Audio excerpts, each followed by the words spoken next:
Alright, we are back with another episode of How To. Vangood. We are going to talk about chains and what best to do just in case the plan fails. Yes. That is exactly what the plan was. Shut up, Elliot. Let's talk about the first ride chain being Tsukuyomi Galahad. Yep. They already have their own built-in contingency plan, more or less. I mean, yeah, you won't always get the line off completely, but each of those particular chains has other approaches you can use. For example, CEO Amaterasu in Tsukuyomi, or Soul Saver, Lahengrin, whatever in Galahad, and it'll work out just fine most of the time. And even if you end up doing something really bad and, riding a 9K full moon, you've got these to help patch up your problems, get your extra soul, and even other copies of the full moon itself. So usually it's not too bad if these fall to pieces. We got a backup plan or a way to fix it.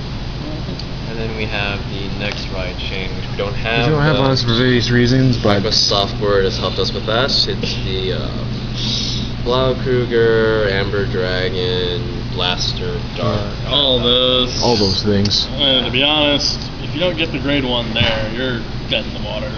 Because you just have 4 or 6K boosters that don't do much aside from sifting grade 3s out of your deck. That's about it.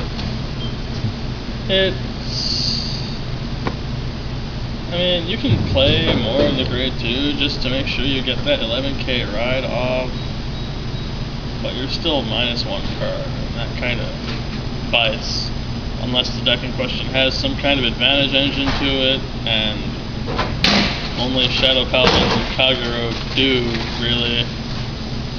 That's part of the problem with things like Blaumac and Giraffa, unfortunately. But it is what it is. Also the one with the most chains in it. Yes. Freaking booster 4. Fire and a die. There we go. On to the next chain. The Revere style, where which also belongs to Angel Feathers, Ergodio, and Great Nature with Lux. Duke. And a lot of clans ended up getting this over time. Basic idea is if you ride the grade 1 on the grade 0, you can look at your top 7 for either the grade 2 or the grade 3. So that immediately helps you handpick whatever you need if you somehow reveal both. So that's cool. And if you miss the proper grade 1, then at least these things slide out. And even though a 4K booster isn't much, you can make it work. Because you're typically going to have some high-end beaters like your 11K attacking grade 2s or your Counterblast 1 plus 3K grade 3s that can at least make it sort of do something. Any other versions of 12K attacking grade 2s? It's alright. The most problematic part is when you land the grade 1 but then don't land the grade 2. Then you're kind of in that situation. Thankfully it doesn't happen all that often. And meanwhile, this type of chain, if the entire thing goes through, you are swimming in advantage. It's really hard to lose. Sometimes you won't get the top end, and that's what you have your alternate vanguards for. In the case of Duke, you got any number of choices, so it's whatever.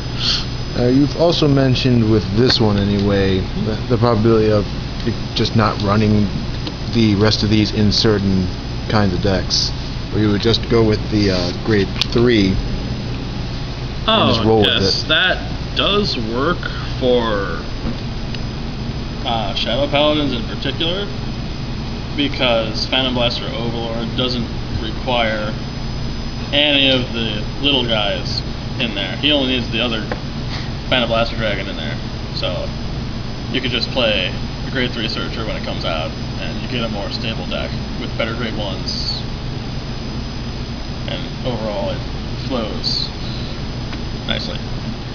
Alright. I think that's everything we got for that one. Anyone have any last words, Zach? sometimes you just gotta believe.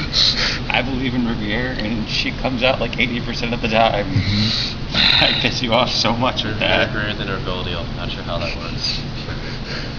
Alright, then that's been another episode of How To. Yeah, good.